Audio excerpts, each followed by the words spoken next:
வாங்க இன்றைக்கி ஒரு ஸ்பெஷலாக ஒன்று செய்யலாம். முட்டையை வச்சு நான் ஒரு 5 முட்டையை எடுத்துருக்கேன். 5 முட்டையை எடுத்து நல்லா அடிச்சுட்டு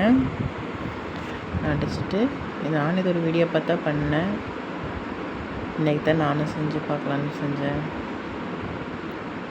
உப்பு, கொஞ்சம் மிளகு, அதை நல்லா கலந்துட்டு குக்கரில் வச்சு ஒரு 4 விசில் விட்டேன். ஆனால் அடி பிடிச்சிருச்சுங்க. அது ஒன்றும் பிரச்சனை இல்லை, பெருசாக இல்லை பரவாயில்ல. டேஸ்ட்டும் நல்லா இருந்துச்சு.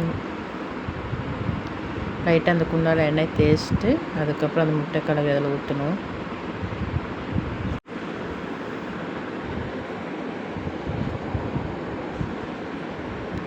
கலக்கி வச்சா அதில் ஊற்றிருக்கேன். அதுக்கப்புறம் நான் வீடியோ எடுக்கும்போது என் ஃபோனு கொஞ்சம் லைட்டாக பிரச்சனை ஆயிடுச்சு. அதனால் வெங்காயம் எல்லாம் வணங்கினது மசால் போட்டதெல்லாம் காமிக்கலை. அது என்னென்ன போட்டேன்னு நான் சொல்கிறேன். எனக்கு ஒரு சந்தேகம், சொந்த வீடு இருந்தால் தான் எல்லோரும் நம்மளை மதிப்பாங்களா அப்படிங்கிறது எனக்கு ரொம்ப நாளாக ஒரு இருக்குது. அது நிறையா பட்டுட்டோம். சொந்த வீடு இருந்தால் தான் எல்லாமே இருக்குங்கிறது. வீடுன்னு மட்டும் இல்லை, பணம், வீடு எல்லாமே.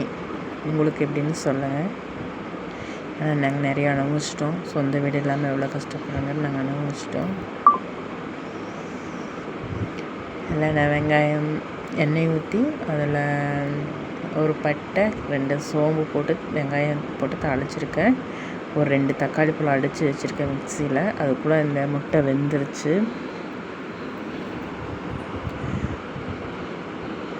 அதில் என்ன போட்டோன்னா அந்த நேரத்தில் என் ஃபோன் பிரச்சனை ஆயிடுச்சு. அதில் மிளகாத்தூள், மல்லித்தூள், மஞ்சத்தூள், கொஞ்சம் சிக்கன் மசாலா போட்டிருக்கேன். போட்டு நல்லா கொதிச்சதுக்கப்புறம் அதுக்குள்ளே அந்த முட்டையை எடுத்தால் அது ஒரு பக்கம் நான் எடுத்த மாதிரி வரலைங்க, பிஞ்சு வந்துருச்சு. அதை 2 ஒன்று சேர்த்து நான் கட் பண்ணி அழகாக எடுத்துக்கிட்டேன். ஒன்றும் பெருசாலாம் இல்லை, நான் பார்க்குறக்கு பன்னீர் மாதிரி இருந்துச்சு. அது ஒரு முட்டை மாதிரியே தெரியல, சாப்பிடும்போது பன்னீர் மாதிரி தான் இருந்துச்சு. 2 ஒன்றா வச்சு ஜாயின் பண்ணி கட் பண்ணிவிட்டேன். அதுக்குள்ளே அதுவும் கொதிச்சிருச்சு. வீட்டில் தான் இருக்கேன், சரி ஏதாவது ஒன்று செஞ்சு பார்க்கலாமான்னு செஞ்சேன்.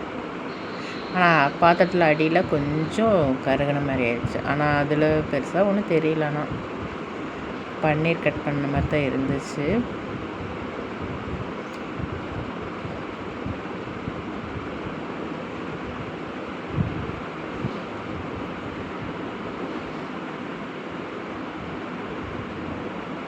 ஆனால் சூப்பராக வந்துருந்துச்சுங்க. கிரேவி நல்லா டேஸ்ட்டாக இருந்துச்சு. நம்ம பொதுவாகவே தக்காளி அரைச்சி ஊற்றி நம்ம வச்சோம்னா அது கொஞ்சம் திக்காக கிடைக்கும் நமக்கு கிரேவி. அப்புறம் கொஞ்சம் எண்ணெய் ஊற்றி, நான் பார்த்த வீடியோவில் இந்த மாதிரி பண்ணேன். நான் இது எக்ஸ்ட்ரா நான் செஞ்சேன். லைட்டாக மிளகாத்தூளும் மஞ்சத்தூள் உப்பு போட்டு அந்த முட்டையோட இதே வந்து நல்லா பரட்டி எடுத்துக்கிட்டேன். கொஞ்சம் நல்லா இருக்குமே அப்படிங்கிறதுக்காக.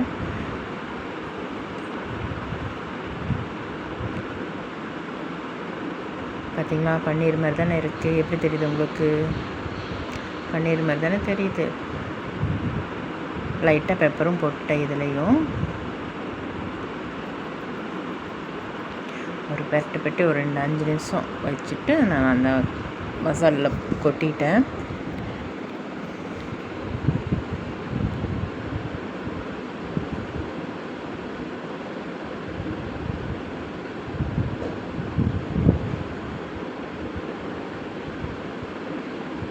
பார்க்குறதுக்கு அழகாக இருக்கா கிரேவி? செமையாக இருக்குது. சாப்பிடும்போது செமையாக தான் இருந்தது, நல்லா இருந்துச்சு.